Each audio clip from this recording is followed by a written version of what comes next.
I pulled into the employee parking lot at the Yellowstone Ranger Station, my hands gripping the steering wheel tighter than necessary. 7 years of urban police work hadn't prepared me for this kind of quiet.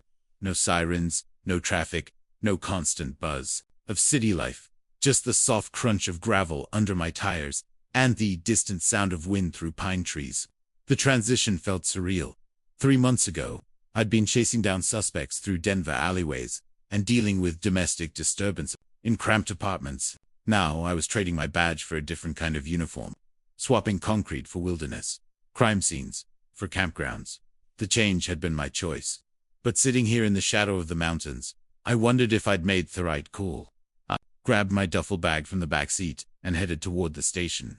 The building looked exactly like I'd expected. Rustic wood construction, green roof, that official National Park Service feel that managed to be both welcoming and authoritative. A few other rangers moved around the parking area, checking equipment and loading supplies into trucks.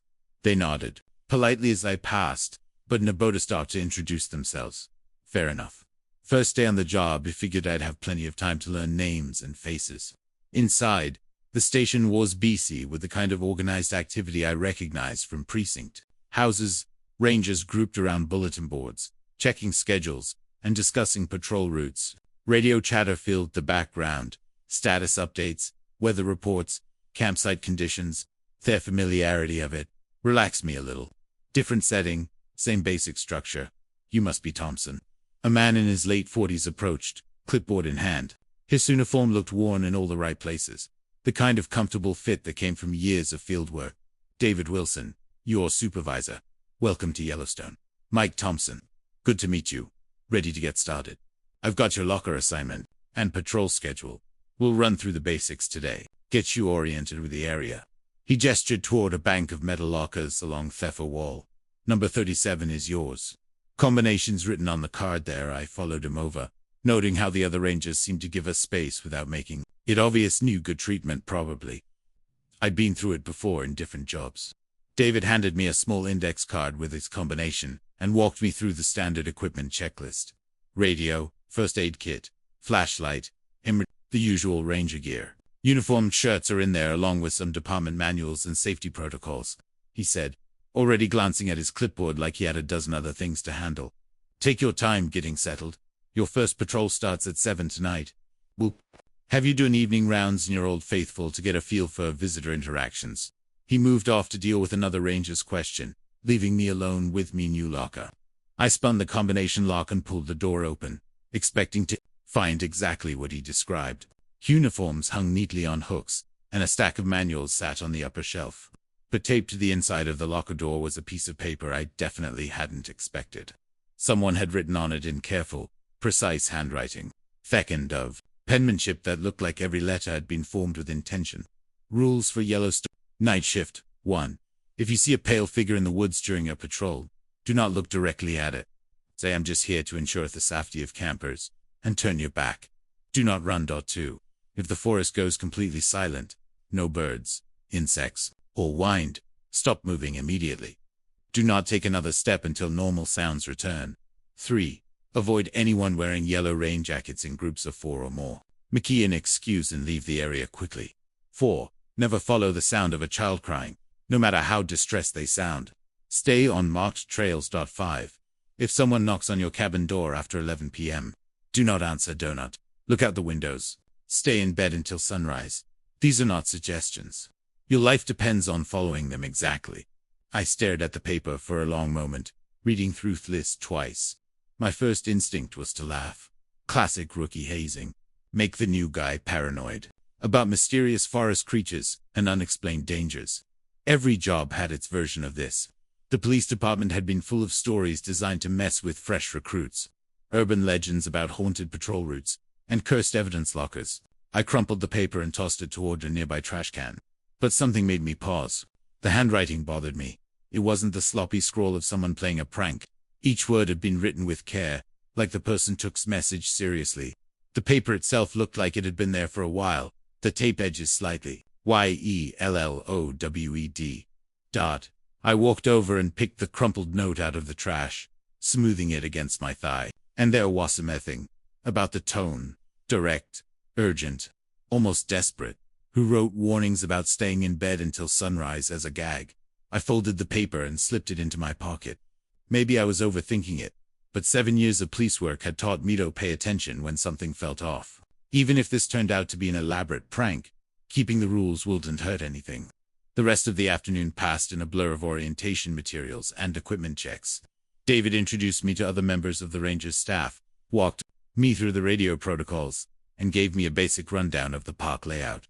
Everyone seemed professional and helpful, though I noticed nobody mentioned the note in my locker. If this was a team effort to mess with the new guy, they were playing it straight. Evening, I felt reasonably confident about handling a basic patrol. The Old Faithful area was one of the most visited parts of the park, which meant plenty of people around and well-marked paths. Good place to start, especially for someone used to urban environments where backup was never more than a few minutes away. I loaded my gear into ONF the park trucks and headed out as the sun started to drop behind the mountains. The geyser basin looked different in the fading light, less touristy, more wild. Visitors were heading back to their accommodations, leaving behind the boardwalks and thermal features that drew millions of people every year. Soon, it would just be me, Felonscape, and whatever nocturnal wildlife called this place home. The first few hours went smoothly. I checked on a few late campers, made sure the restroom facilities were secure, and got us to the patrol route. The radio stayed quiet except for routine check-ins from other rangers. Nothing unusual, nothing that required the kind of split-second decision-making I'd grown accustomed to in police work. Around 10:30, I was walking a section of trail that wound through a grove of lodgepole pines when I saw it. The figure stood, motionless between the trees, maybe 50 yards off the main path. At first, it looked like a person, tall, wearing what might have been light-colored clothing. But as my eyes adjusted to the darkness, the proportions began to seem wrong. Too tall, definitely, and the limbs looked stretched like someone had taken a normal human body and pulled it upward until everything became unnaturally long. My training kicked in automatically. Assess the situation, determine if this was a lost hiker or something else entirely. I took a step forward, squinting to get a better look, when the figure began to turn in my direction. That's when the rules from my locker came flooding back. If you see a pallor figure in the woods during your patrol, do not look directly at it. I jerked my head to the side, focusing on a spot off ground, near my feet, instead of the thing between the trees, but I forced myself to remember the rest of the instruction. I'm just here to ensure the safety of campers, I said, loud enough to carry across the distance. My voice sounded steadier than I felt. Turn your back, do not run. Every instinct I had screamed against turning away from a potential threat. Police training had drilled into me the importance of maintaining visual contact, of never presenting your back to an unknown situation. But the memory of that careful handwriting held me in place. Somiana had written those rules with absolute conviction, and something about the figure ahead made my skin crawl in ways that had nothing to do with rational fear. I turned around slowly, keeping my movements deliberate and non-threatening. Behind me, the night felt suddenly heavy. No footsteps, nor rustling branches. No sound of movement at all. Just the terrible feeling of being watched by something that shouldn't exist. Minutes passed. I counted them off in my head, fighting the urge to look over my shoulder or break into a run. The rules had been specific about not running, and at this point, I was prepared to follow them. Exactly, whatever was behind me. Running felt like it would trigger something I didn't want to deal with. The feeling of being watched was overwhelming. It felt physical, like pressure against the back of my neck. I kept my eyes fixed on the path ahead, focusing on my breathing and my radio. Normal things. Real things that made sense. When I finally turned around, the grove was empty. I stood there for several more minutes, looking around the tree line for any sign of movement. Nothing. Whatever I'd seen was gone, leaving behind only the quiet sounds of a normal forest night. Insects buzzing, branches creaking in the breeze, the distant call of an owl, all perfectly ordinary. I finished my patrol without incident, but the folded piece of paper in my pocket felt important. By the time I returned to the ranger station, I'd made a decision. That would have seemed impossible 6 hours earlier. There was wearing a prank, and I was going to follow them. I woke up with the memory of those long arms burned into my mind. Sleep had come in pieces, broken up every hour or so by the picture of that thing standing still between the trees. Rolling out of my narrow bunk, I caught myself checking the windows before getting dressed. Nothing there except morning forest and mountains, but Thury stuck around. My second day at Yellowstone started with the same routine briefing at the ranger station. Other rangers moved through their morning preparations with ease. confidence of people who belonged here. I envied that feeling. Coffee helped, but not enough to get rid of the questions spinning in my head. David Wilson stood near the duty board, updating assignments like he always did. I walked over to him during a quiet moment in the morning chaos when most of the other rangers had headed out for their shifts. "David, I wanted to ask about the ranger who had my position before me." His pen stopped moving across the clipboard. The change was subtle but immediate. His shoulders tensed, and he looked up with an expression I couldn't quite read. "Uncomfortable, maybe definitely guarded. Sarah Mitchell," he said, returning his attention to the duty roster. "She quit about 3 weeks ago. Any particular and personal decision?" He flipped to another page, clearly hoping to end the "She had excellent performance reviews. Never caused any problems. Just decided the position wasn't for her anymore." The words came out of practice, like he'd rehearsed this response. I'd heard that tone plenty of times during police interviews. People trying to give just enough information to satisfy curiosity without revealing anything meaningful. Did she give notice? She submitted her resignation on a Friday afternoon and cleaned out her desk the same day. David's pen clicked against the clipboard in a steady rhythm. Left everything in good order. Very professional. 3 weeks. That meant her locker had been sitting empty for almost a month before I arrived. Plenty of time for someone to remove anything personal or sensitive, but apparently not enough time for someone to take down the rules taped inside the door. I see. I waited to see if he'd volunteer anything else. But David had already moved on to studying weather reports with focused attention. The conversation was over.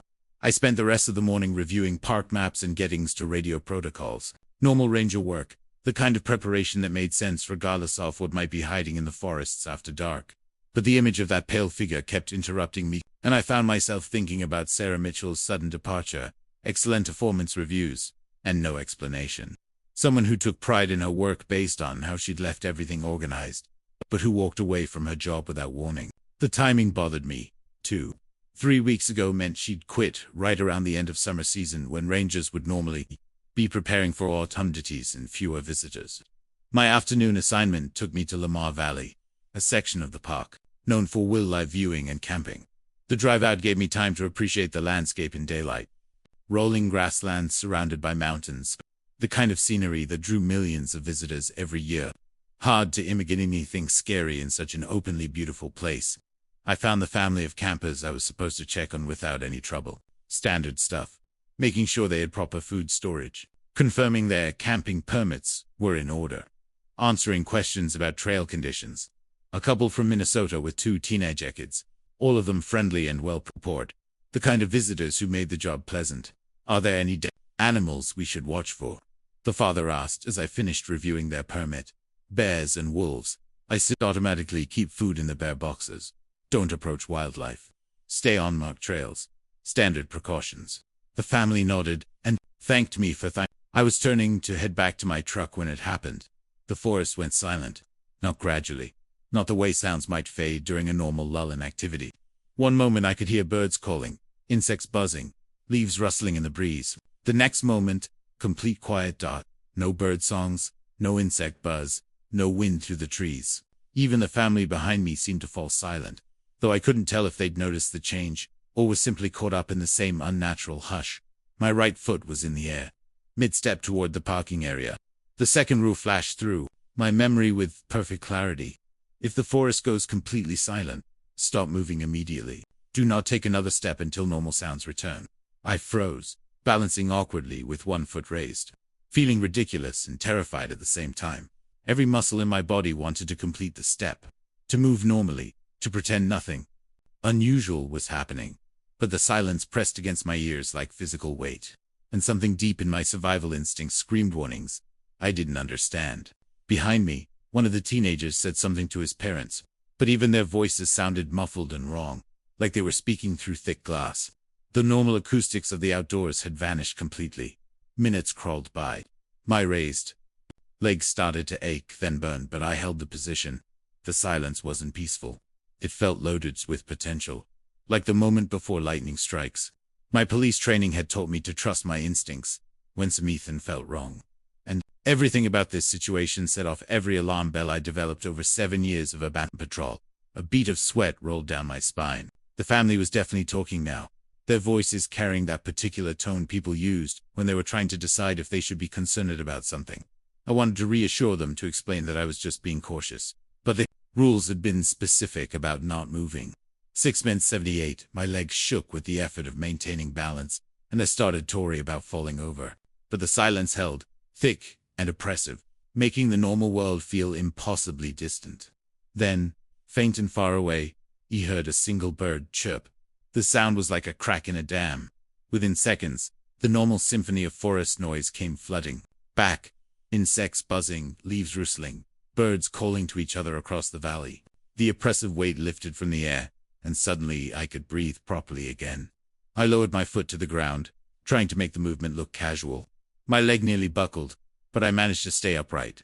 Behind me, the family was discussing whether they'd seen a bear or elk, apparently having missed the acoustic anomaly entirely.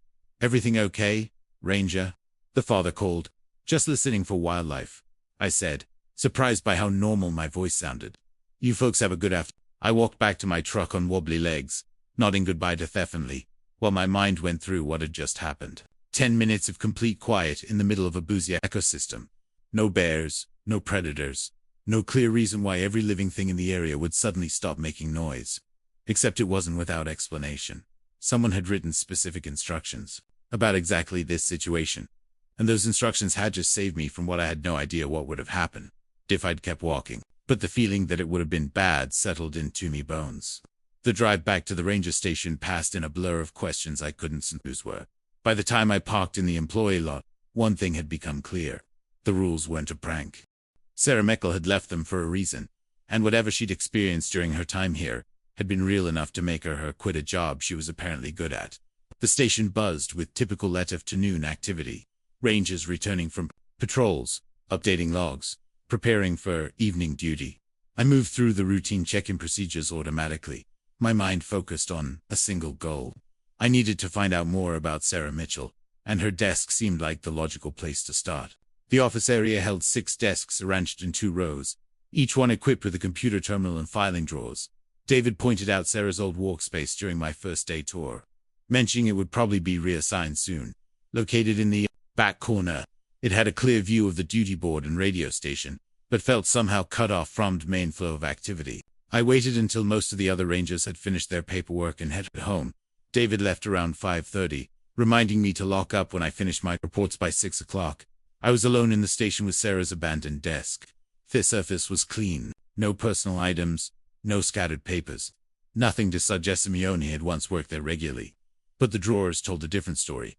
Sarah had been thorough about clearing out obvious personal belongings, but she'd left behind the kind of routine paperwork that built up in any job. Duty rosters from earlier in the summer, equipment checklists, copies of incident reports. I flipped through the incident reports first, expecting to find the usual range of ranger business: lost hikers, wildlife encounters, medical emergencies, traffic violations. Instead, I found something much more interesting. Sarah had been documenting patterns. Not officially, these weren't the kind of reports that would go into permanent files or administrative reviews. These were personal notes written in the same careful handwriting I'd seen on the rules in my locker. June 5th, weather problem during patrol near Fishing Bridge. Complete quiet lasting approximately 8 minutes. No visible wildlife activity during event.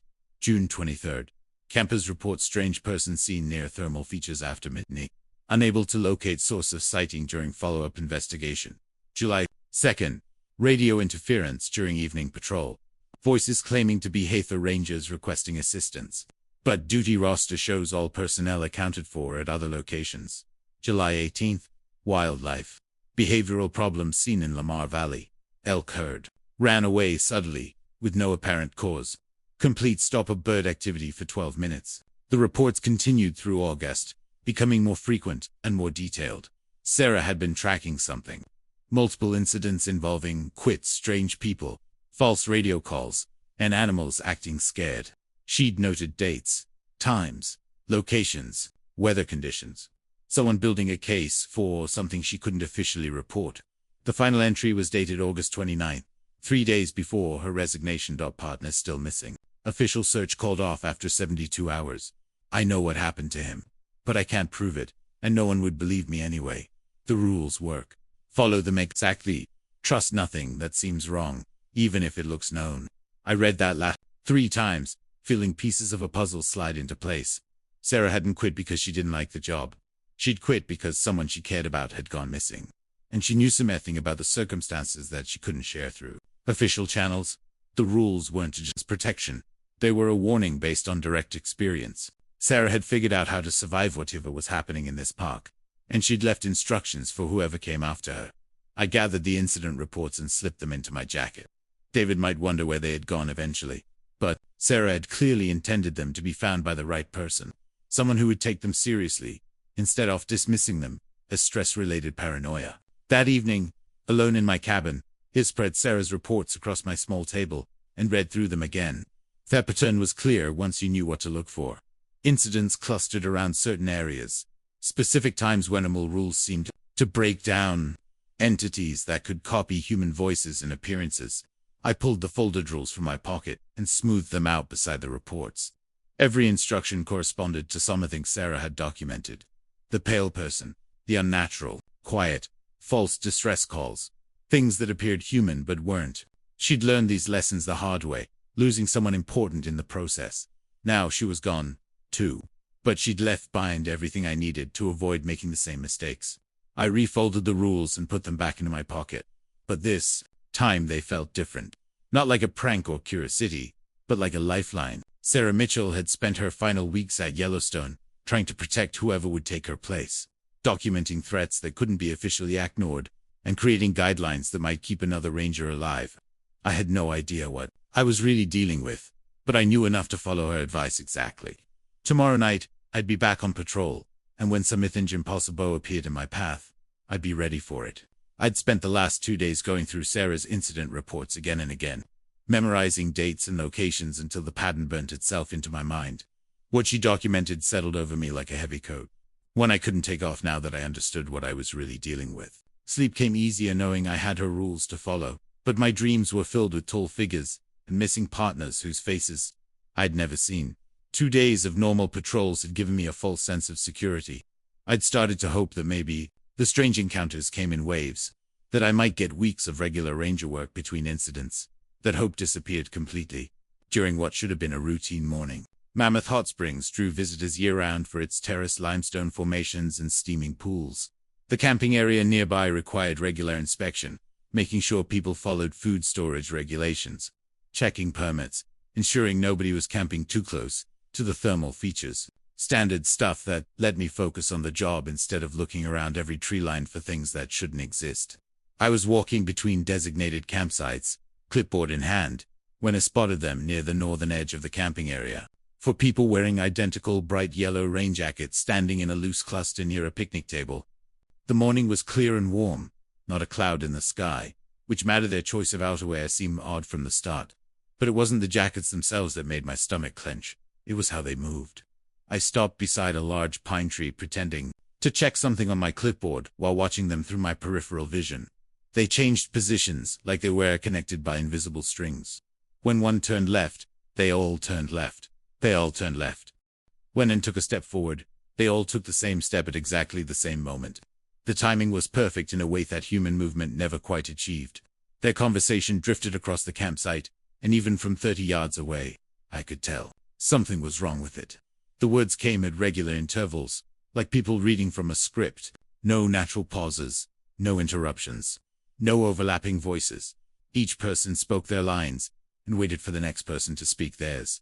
The weather is very nice today. One of them said, "Yes, it is perfect for hiking." Another responded, "We should visit the thermal pools before we leave." That is a good idea for our group. I'd had plenty of tourist conversations over the past few days, and none of them sounded like that. People talked over each other, changed subjects, mid-sentence, laughed at inappropriate moments. This felt like watching actors who'd never learned how normal human interaction worked. Then they noticed me. All 4 heads turned in my direction at the same time, and I felt their stare like physical pressure against my skin. Their faces were completely ordinary middle-aged hikers, the kind of people you'd see at any national park. But their eyes held an intensity that made my mouth go dry. They weren't looking at me, the way tourists looked at rangers. They were studying me, evaluating me like predators, deciding whether I was worth their attention. The third rule blazed through my memory: avoid anyone wearing yellow rain jackets in groups of 4 or more. Make an excuse, and leave the area quickly. I raised my radio to my mouth, keeping my movements casual. "Base, this is Thompson. I've got a priority radio check needed. Back at the station, I'll be heading in shortly." The radio crackled with static, but I didn't wait for a response. I clicked it back onto my belt and started walking toward the parking area, fighting every instinct that told me to run. The rules had been specific about leaving quickly, but they hadn't said anything about running. Given what I'd learned about the pale figure, I suspected sudden movement might trigger something I didn't want to deal with. The feeling of being watched followed me all the way to my truck. I could feel their eyes tracking my movements, but I didn't look back to confirm. Yet, whatever those things were wearing yellow jackets, they'd decided I wasn't worth pursuing. The knowledge should have been comforting, but it only raised more questions about what would have happened if I'd approached them directly. I drove away from Mammoth Hot Springs with my hands gripping the steering wheel harder than necessary, trying to process what I'd just seen. Four entities that looked human, but moved like they shared a single brain, standing in bright sunlight, wearing rain gear. For weather that didn't exist, having conversations that sounded like they'd been assembled from a tourist phrasebook. My afternoon assignment took me to a remote section of the Grand Loop Road, the main route that connected most of Yellowstone's major attractions. This stretch ran through dense forest with minimal traffic, perfect for checking on backcountry conditions and making sure no one had left trash or illegal campsites along the roadside. I was walking a maintenance trail about half a mile from where I'd parked when I heard it. A child's voice, high and desperate, calling from somewhere deep in the trees to my left. "Help, please, somebody help me." The sound hit me like a physical blow. 7 years of police work had trained me to respond immediately to distress calls, especially when they involved kids. Every protective instinct I developed screamed at me to drop everything and run toward that voice. A child was lost, scared, possibly hurt, and I was the only person in the area who could help. "I'm lost. I can't find my mommy and daddy." The voice was heartbreaking. Exactly the kind of fear and confusion you'd expect from a young child separated from their parents in the wilderness. It carried clearly through the trees, coming from maybe 100 yards off the trail, close enough that I could reach them in a few minutes, far enough that they'd never find their way back to the road without help. I took 2 steps toward the tree line before Sarah's 4th rule stopped me cold. Never followed the sound of a child crying. No matter how distressed they sound, stay on marked trails. The internal war that followed would gnarly tore me apart. Everything about that voice sounded genuine. The terror, the desperation, the specific way children spoke when they were overwhelmed and frightened. If this was a real kid and I ignored them because of some paranoid set of rules, I'd never forgive myself. But if Sarah was right, if this was another mimicry designed to lure people away from safety, then following that voice would end with me joining her missing partner. "Please, it's getting dark and I'm scared." I closed my eyes and forced myself to stay on the trail. The voice wasn't coming from a small child lost in the woods. It was coming from something that had learned to copy the sound of human distress, and it was using that knowledge to trick the natural protective instincts that kept people alive in normal circumstances. The crying continued for over an hour as I completed my patrol. Sometimes it seemed its whole moved closer to the trail, as if whatever was making the sound was trying to position itself where I couldn't ignore it. The distress in the voice never got better. If anything, it became more desperate as time passed, adding new details about being hungry and cold, about hearing strange noises in the woods. But I noticed something else that confirmed what I'd suspected in the direction of that voice. The forest was completely silent. No birds sang in the trees where the crying came from. No insects buzzed in the plants. Even the normal rustling of small animals moving through leaves was missing from that area, as if every living thing with working survival instincts had run away. Whatever was making those sounds, the actual wildlife wanted nothing to do with it. By the time I returned to my track, the voice had gone quiet in the distance. Whether it had given up on me or moved on to find easier prey, I didn't know. I sat in the driver's seat for several minutes, hands shaking slightly as the adrenaline finally worked its way out of my system. Following that voice would have felt like the right thing to do, the human thing to do. Instead, I'd stood on a trail and listened to what sounded like a terrified child for over an hour, without offering help. The drive back to the ranger station gave me time to think about what Sarah must have gone through, building her of incident reports, learning to recognize patterns that made no logical sense, watching normal protective instances become liabilities that could get you killed. No wonder she'd quit. The real question was how she'd lasted as long as she did. At the station, I went through the motions of filing my patrol report and updating equipment logs. Normal administrative tasks that felt strange after what I'd experienced.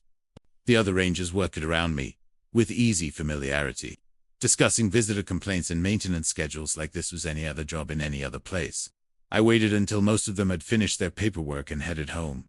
The station grew quiet as evening came, leaving me alone with filing cabinets full of official documentation that probably didn't mention anything really important. Sarah's incident reports had been hidden in her desk drawer. Personal notes that never made it into permanent records. If she'd left behind anything else, it wouldn't be somewhere obvious. The training manuals filled an entire shelf near the back of the station. Basic ranger procedures, wildlife management protocols, emergency response guidelines, the kind of reference materials that built up in any wootless. Most of them looked like they hadn't been touched in years. Thick binders covered with dust and organized by topics that rarely came up in day-to-day operations. I pulled down a manual labeled Backcountry Safety Procedures and flipped through pages of standard warnings about bears, weather hazards, and medical emergencies. Nothing unusual until I reached this section on radio protocols. There, tucked between pages discussing communic procedures, were several sheets of paper covered with Sarah's careful handwriting. These notes were different from the incident. Reports I'd found in her desk, more detailed, more personal, and significantly more. The voices are getting better at copying specific people. Yesterday I heard Mark calling for help near Shosonia Lake, but Mark was at the visitor center giving guided tours that afternoon. When I investigated, I found footprints that started human, and gradually became something else, longer, with too many joints in the foot. The crying chiltonomen appears most frequently near thermal features and along remote sections of the Grand Loop Road. Eva tested this by playing recordings of actual children in distress, and the local wildlife reacts completely. When real children cry, birds become agitated, and animals move toward the sound to investigate. When fake crying starts, everything goes silent and leaves the area. I think I understand what happened to David now. 3 weeks ago, he followed what he thought was a lost girl into the woods near Artist Point. The search team found his radio and badge scattered along a game trail, but no other trace. What they didn't find, what I didn't report, was the thing wearing his face in uniform that tried to get me to call Niclosa. He knew his name, his assignment, details about a relationship that no one else would have known, but he couldn't quite get his voice right. Too much emphasis on the wrong syllables, like something trying to speak English as a second language. The papers included sketches that made my skin crawl. Footprint progression showing human tracks gradually getting longer and developing additional toe joints. Diagrams of thermal areas where a frying phenomenon happened most frequently. Maps marking locations where rangers and visitors had gone missing. The past 5 years with notes about false distress calls reported in those areas. The final page was a letter that she'd never intended to send to Hoover. It's this: I can't stay here anymore. David is gone and I know what took him, but I can't prove it, and no one would believe me anyway. The things in this park have learned how are protective instincts against us. They copy the voices and appearances of people in distress. And when we respond the way we're trained to respond, the rules I left in Locker 37 will keep you alive if you follow them exactly. Don't try to be a hero. Don't trust anything that seems wrong, even if it looks recognizable. The entities here are patient and intelligent, and they're studying us as we're trying to understand them. I've documented everything I can, but I'm not strong enough to stay and fight some that I don't understand. Maybe you'll be different. Maybe you'll find a way to stop them. But if you can't, at least you'll survive long enough to warn whoever comes after you. Sarah Mitchell. I read through her notes twice, feeling pieces of a larger picture fall into place. The yellow-jacketed hikers moving in perfect synchronization. The child's voice that made wildlife run and steady investigate. The pale figure, with long limbs that had watched me booted and to come closer when I followed the rules. Sarah had spent months documenting an intelligence that studied human behavior and used that knowledge to hunt something that could copy voices, appearances, and behaviors well enough to fool people who should have known better. Her partner, David, had been lured away by something wearing a child's appearance. And later, she'd encountered that same entity, wearing his foes in uniform. I gathered Sarah's hidden notes and slipped them into my jacket alongside the incident reports. Whatever was happening in Yellowstone, it was bigger and more organized than random supernatural encounters. These things were learning, adapting, becoming more sophisticated in their hunting methods. But Sarah had also figured out how to survive them. The rules worked because they went against human nature, because they required you to ignore instincts. that had kept people alive for thousands of years. Following them felt wrong, but they'd kept me safe through encounters that had ended badly for others. As I looked up the station and headed to my cabin, I understood that Sarah hadn't just left behind warnings, she'd left behind a responsibility. Someone needed to keep documenting these encounters, keep updating the rules, keep protecting the people who came to Yellowstone expecting normal wilderness dangers. The question was whether I was strong enough to stay when she hadn't been, whether I could build on her work instead of just following her footsteps out of the park. Time would tell. But I'd had survived 2 more encounters with things that shouldn't exist. That felt like progress, even if I didn't know where it was leading. I settled into my narrow cabin bunk that night with Sarah's letter and notes spread across the small table beside me. Knowing all this made sleep feel impossible. But exhaustion from the day's encounters eventually pulled me under. The knocking started at 11:47 p.m. 3 sharp raps against my cabin door yanked me from deep sleep. I checked the digital clock beside my bed, the red numbers glowing in the darkness. My first instinct was to roll out of bed and answer. Police training had conditioned me to respond immediately to any sign of emergency. Mike Thompson, you, in there? The voice outside sounded familiar. James Rodriguez, another ranger I'd met during my first week. His tone carried the specific urgency that came with real crisis situations. Not panic, but the controlled desperation of someone trying to manage a dangerous situation while staying professional. We've got a family lost near the thermal features. James cowled through the door.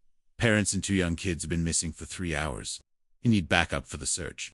Every protective instinct I developed over 7 years of police work screamed ATM to get dressed and help. Lost children in wilderness areas represented exactly the kind of emergency that required immediate response. Time mattered. Body temperature. Drop it quickly in mountain air. And young kids could develop hypothermia within hours of exposure. But the 5th rule blazed through my memory with perfect clarity. Do not answer doors after 11 p.m. regardless of who claims to be outside. I stayed in bed, fighting against every trained response that told me to move. The voice outside belonged to James Rodriguez. I recognized the slight accent, the particular way he emphasizes certain syllables. Nothing about it sounded fake or wrong. This wasn't the obviously mechanical speech pattern I'd heard from the yellow-jacketed hikers, or the 2 perfect distress calls from the green child phenomena. Mike, I know you're in there. Your truck's outside. The knocking came again, more insistent this time. Look, I understand you're new, but we don't have a time for hesitation here. These kids have been missing since 8:30. The details felt real. Search rules require killing all available people during child danger situations. James would naturally think I was asleep and need to wake me up. The timeline he'd given made sense for organizing a search effort. Everything about these situations lined up with real emergency procedures. I pressed my face into the pillow and forced myself to remember Sarah's incident reports. The entities here had learned to copy specific pip-listing details about relationships and procedures that they couldn't possibly know. She'd met something wearing her Mason partner's face in uniform, speaking with enough accuracy to fool someone who'd worked with him. The parents are hysterical, the voice continued. Little girl, maybe 6 years old, and a boy who can't be more than 4. They wandered off from their campsite while the parents were setting up dinner. We've got thermal imaging coming, but you know how fast conditions change out there. 20 minutes passed with steady knocking and increasingly desperate explanations. The voice gave specific details about the search grid, mentioned other rangers by name, described the family's camping setup with the kind of accuracy that came from direct observation. If this was copying, it was perfect. But I stayed in bed. Around 12:15, something changed. The voice had been staying perfectly consistent for over 20 minutes. But suddenly it got slightly higher in pitch. Not dramatically, just enough that my ear caught the difference, like someone adjusting a radio frequency and overshooting the correct setting. Mike, what's wrong with you? The words came out too sharp, too high. There are children out there who need help. A few minutes later, the pitch dropped too low, becoming a bass rumble that no human throat could produce naturally. The accent disappeared entirely, replaced by careful enunciation. That sounded like someone reading phonetically from a script. Open this door immediately. You are required to assist in emergency situations. The knocking changed to what had started, as normal human tapping became something mechanical and never-ending. Steady hits that shook the entire cabin frame delivered with inhuman consistency. No change in timing or force, just thesum, measured blow every 2 seconds. I pulled my pillow over my head, but this sound came through the fabric. The thing outside was hitting my door with enough force to make the window shake. keeping that perfect rhythm without any sign of getting tired or frustrated. No human could keep up that kind of physical effort for 20 minutes without change. The voice continued getting worse, cycling between pitches that ranged from chilled like squeaking to sounds that seemed to come from something with a much larger chest than any person had. But it kept using James Rodriguez's speech patterns, his vocabulary, his knowledge of search procedures. Exactly midnight, everything stopped. The knocking stopped mid-strike. The voice cut off in the middle of a sentence about helicopter support. The silence that followed was so complete that I could hear my own heartbeat and the distance settling sounds of the cabin's wooden frame. I waited another hour before getting out of bed to check the windows. Nothing moved outside. No footprints in the dirt around my cabin. No signs that anyone or anything had been there. Even the area directly in front of my door looked undisturbed, though 20 minutes of violent impacts had shaken my walls. The next morning, I called James Rodriguez from the ranger station. He answered on the second ring, sounding groggy but alert. "Mike, everything okay? Just checking on something." "Were ya late last night? Any search and rescue operations?" "Nah, I was home all evening. Had dinner with my girlfriend and watched a movie." "Why?" "Thought I heard something on the radio about a lost family. Must have been another district. Not that I heard about. I would have gotten cold if there was anything major going down." James paused, probably wondering why I was asking. "You sure you're okay? You sound tired." "Long night. Thanks for checking." I hung up before he could ask more questions. James lived 40 meters away in a different town. Far enough that even if he'd wanted to help with an emergency, he wouldn't have driven to my cabin to get him personally. The search coordination would have gone through the main station with radio contact, and if whatever had been outside my cabin had known enough about James to copy his voice and mannerisms perfectly, but it hadn't understood the practical logistics of how rangers actually responded to emergencies. It had created a scenario that sounded convincing but fell apart under basic scrutiny. I spent the morning going through more of Sarah's personal effects, items that had been boxed up and stored in the station's back office when she quit. Most of it was standard ranger gear and administrative paperwork, but tucked inside a field guide to Yellowstone geology, I found what appeared to be her final report. The handwriting was shakier than her other notes, written in obvious haste or emotional distress. I broke the rules. I followed the crying child. Yesterday evening, near Norris Geyser Basin, I heard a little girl calling for help from the woods. I knew better. I had written the rules myself, documented dozens of false distress calls, understood exactly what these entities were capable of. But the voice was so perfect, so heartbreaking, and I convinced myself that this time might be different. I followed the sound for nearly a mile into unmarked territory. The crying stayed ahead of me, always just out of sight, leading me to areas where the thermal activity made the ground unstable and dangerous. When I finally caught up to the source, I found David, not David, something wearing his face in uniform, crouched beside a steaming mud pod and making the sounds of a crying child. It looked exactly like him. Same height, same build, same facial expressions I had seen thousands of times over 2 years of working together. But when it spoke to me, trying to continue the crying child act, the voice came out wrong, too high, like air being forced through a smaller throat than the body should have contained. "Help me, Sarah. I'm lost and scared." The thing wearing David's face couldn't keep the child's voice while looking at me directly. He kept switching between his normal speech and the crying sounds, creating a horrible combination that made my stomach turn. When it realized the trick had failed, it stood up and started walking toward me with movements that were almost, but not quite human. Too smooth, like joints that bent in directions they shouldn't. I ran, broke every rule about not making sudden movements, not showing fear, not turning my back on the entities. I ran through thermal fields and over unstable ground, expecting at any moment to feel inhuman hands grabbing at my back or to hear David's voice calling my name from something that had never been human. I made it back to my truck, but I could feel it following me at a distance, testing my speed, my endurance, learning how humans moved when they were scared. It didn't try to catch me. It was studying me. I can't stay here anymore. I can't look at David's device equipment, his duty assignments, knowing that something is out there wearing his face, and learning to be more convincing. The next ranger who sees that thing might not realize what it is until it's too late. The rules work. They kept me alive even when I was stupid enough to break them. Follow them exactly and don't make my mistake. Don't convince yourself that this time will be different. It won't be. I read Sarah's account 3 times, my hand shaking slightly by the end. She'd quit, Not just because a partner was missing, but because she'd seen him after he was gone. The entities weren't just copying random people.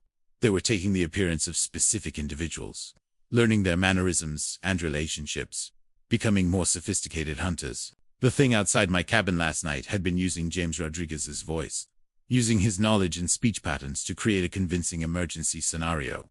If I'd opened that door, I would have faced something that looked and sounded like a colleague I trusted right up until Thema meant it showed what it really was. Sarah had given me more than rules for survival. She'd shown me the cost of breaking them. The particular horror of seeing known faces twisted into hunting tools. Her final report wasn't just it was a warning about the psychological warfare these entities engaged in, using her connections to other people as weapons against us. I folded Sarah's final report and placed it with the rest of her documentation.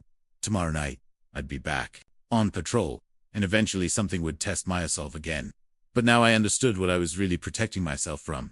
Not just physical danger, but the emotional devastation of watching friends and colleagues become hunting masks for things that had never been human. The rules weren't just about staying alive, they were about staying sane while surrounded by predators, intelligent enough to turn love and loyalty into fatal weaknesses. 7 nights into my new life as a Yellowstone Ranger, I'd started to believe. I understood the rhythm of supernatural encounters. Each phenomenon had appeared individually.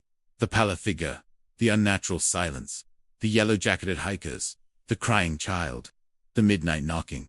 I'd followed Sarah's rules precisely, and they'd kept me alive through situations that had claimed her partner and driven her away. The confidence felt dangerous now, like assuming you could predict the weather based on a handful of clear days. The previous 3 nights had been completely normal. Standard patrols with routine camper interactions, radio seek-ins that involved actual rangers, wildlife behavior that made sense. I'd almost convinced myself that whatever controlled these entities operated on some kind of schedule, giving people breathing room between tests.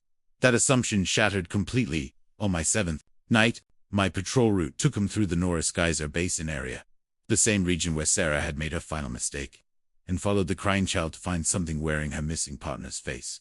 The irony wasn't lost on me as I walked up same trails where she'd broken her own rules and discovered the true horror of what these things were capable of becoming. The forest fell silent at 9:23 p.m.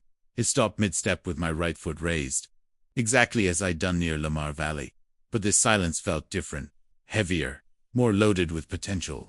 The normal sounds of insects, settling trees and distant thermo-activity vanished so completely that I could hear my own breathing and the fabric of uniform rustling with each heartbeat.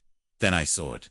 The pale figure stood between 2 lodgepole pines, approximately 40 yards to my left, exactly where my peripheral vision could just catch its outline. Tall and wrung with proportions that suggested human anatomy, stretched by something that didn't understand how bodies actually worked. But this time, it didn't remain stationary. Keeping my eyes fixed straight ahead, I watched through the edge of my vision. As the figure began to move, not walking, sliding between trees with a fluid motion that ignored the uneven terrain and thick brush. It was circling me, staying at the exact distance where I could just barely see its movement without looking directly at it. My leg muscles burned from maintaining the frozen position, but I didn't dare change my weight or lower my raised foot. The pale figure completed 1 full circle around my position, then another, moving with the patience of something that had all the time in the world. Each circuit brought it slightly closer, testing the boundaries of how near it could approach, while I followed the rules exactly. After what felt like hours, but was probably 15 minutes, the forest sounds rushed back, like Sumiani had unmuted. World. Birds called from branches, insects resumed their chirping, and the distant bubbling of thermal features filled the air with normal background noise. My foot too shed the ground, and I nearly stumbled as blood flow returned to muscles that had been locked in place. The pale figure was gone. I continued my patrol with shaking hands, trying to process what had just happened. The entity hadn't given up after a few minutes like before. It had tested my endurance, my commitment to following the rules, even when my body screamed for relief. The circling behavior suggested intelligence and planning, not random, supernatural encounters, but deliberate psychological warfare. 20 minutes later, I spotted them near the Porcelain Basin overlook. 4 figures in bright yellow rain jackets stood in a perfect square formation around a park information sign. Even from a distance, their movements looked wrong, too synchronized, too fluid, like marionettes controlled by someone who'd studied human motion, but never quite mastered it. But this time, They weren't having stilted conversations or pretending to be tourists. They were walking information. All four moved in exactly the same direction at exactly the same pace, their feet hitting the ground in perfect unison. When they turned, our own unit, like a military drill team performing a complex routine. But their gaits were wrong. Steps too long. Joints bending at angles that human anatomy couldn't accommodate. Feet touching down with no variation in timing or force. The sound of their footsteps carried across the basin like a drumbeat. 4 sets of boots striking pavement, in mechanical precision, creating a rhythm that felt hypnotic and deeply unsettling. No conversation, no tourist behavior, just 4 things wearing human bodies and yellow jackets, moving through the park like they owned it. I raised my radio and called in another fake priority check, backing away from the area as quickly as I could, without actually running. The rules said to make an excuse and leave quickly, but it all sounded against sudden movements. That might trigger pursuit. I had to balance speed with the appearance of casual, hoping these things would decide I wasn't worth their attention. Behind me, the footsteps continued their perfect rhythm for several more minutes before fading into silence. Whatever those entities were, they'd let me go again. But the feeling of being evaluated, tested, remained stronger than ever. The crying started as I reached the parking area near the Norris campground. Not one child's voice like I'd heard before, but multiple children calling from different directions in the woods. A little girl sobbing from the north, a boy screaming for his parents from the east, twins or siblings calling each other's names from the south and west. The voices overlapped and bounced off trees, creating a cacophony of false distress that made my chest tight with suppressed protective instincts. "Mommy, Daddy, where are you? I'm scared. Something's fooling me. Help!" I fell and hurt my leg. "Sarah? Sarah, where did you go?" Each voice carried perfect emotional truth. The specific and confusion of children lost in wilderness areas. But the coordination was impossible. Real lost children wouldn't all end up in different parts of the same forest at the same time, all crying with identical worry, all using the same phrases that were designed to trigger adult protective responses. The wildlife had left completely. No insects buzzed in the bushes. No birds called from the trees. No small animals moved through leaves. Even the normal sounds of nighttime creatures had vanished, leaving only the fake chorus of crying children that seemed to come from everywhere. At once, I forced myself to walk to my truck and drive away, leaving behind what sounded like a disenfranchised kids who needed immediate help. The voices followed me down the road for nearly a mile, staying just loud enough to hear through my closed windows, making sure I couldn't ignore what sounded like a massive child endangerment emergency. By the time I reached my cabin, my hands were shaking from the effort of not responding to what every instinct told me was a crisis requiring immediate action. But I'd learned to trust Sarah's rules over my training, to accept that these things understood human psychology well enough to use our protective instincts against us. The attack began at 11:15 p.m. The first knock came from my front door. 3 sharp raps, followed by David Wilson's voice, calling my name. He needed help with a vehicle accident near the main road. Tourists injured and requiring immediate medical assistance. When I didn't respond, the knocking moved to my bedroom window. James Rodriguez this time, reporting a building fire at the visitor center. Then more voices joined in. Dr. Peterson, the park naturalist I'd met during orientation, knocked on my back door and called through the wall about a bear attack near Old Faithful, a camper from Minnesota, the same family I had checked the permits for. Tapped on the kitchen window and begged for help finding their missing daughter. Other tourists, whose names I'd never learned, knocked on every surface of my small cabin, each reporting different emergencies that required my immediate. The knocking came from all sides now. Doors, windows, even the roof above my bed. Dozens of voices I recognized from my week at Yellowstone, all claiming crisis situations that demanded breaking the 5th rule. The sound was constant, overlapping, creating a wall of noise that made thinking clearly almost impossible. But as the hours passed, the voices began to break down. David Wilson's measured authority turned into something that deepened rich for his actual throat. James Rodriguez's accent disappeared and repaid randomly, sometimes mid-sentence. The tourists started using words and phrases they'd never spoken when I'd met them, as if the entities were making up dialogue based on incomplete understanding of human speech patterns. Around 2 a.m., the voices gave up any pretense of accuracy. They cycled through every person I'd encountered, but the pitch and tone kept changing Willie. Sometimes David's voice came from something that was clearly much smaller than his actual body size. Sometimes James sounded like he was speaking from the bottom of a well or through vocal cords that weren't quite right shape. The knocking never stopped. My cabin shook under the constant impact from every direction. Windows rattled in their frames, dishes clinkered on shelves, and the entire structure groaned under attack from things that could maintain perfect rhythm for hours without showing fatigue. But nothing tried to break in. They just knocked and called and demanded entry using voices of people I trusted in emergencies designed to override my caution. I stayed in bed with Sarah's rules clutched in my hand, counting minutes and fighting the urge to help people who weren't really there. 7 hours of psychological warfare designed to break down my resistance and force me to open a door that would be the last mistake I ever made.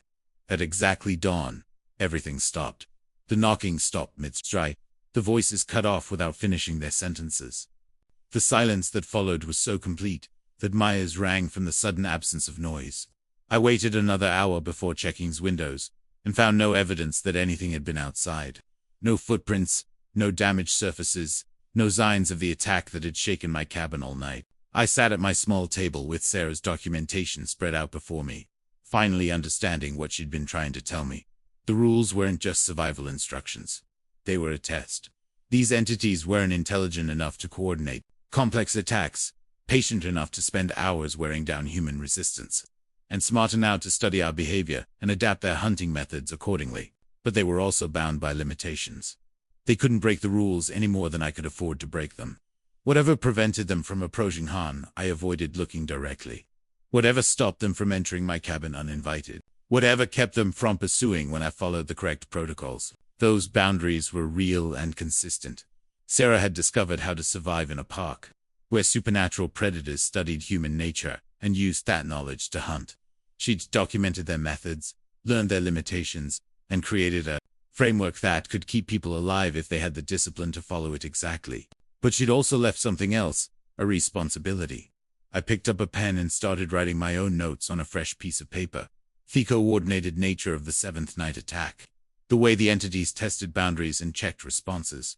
The progression from individual encounters to complex psychological warfare. Information that the next ranger would need to understand what they were really dealing with, because there would be an next ranger. People quit jobs in national parks all the time, and eventually someone else would inherit Locker 37 and find Sarah's rules taped to the inside door.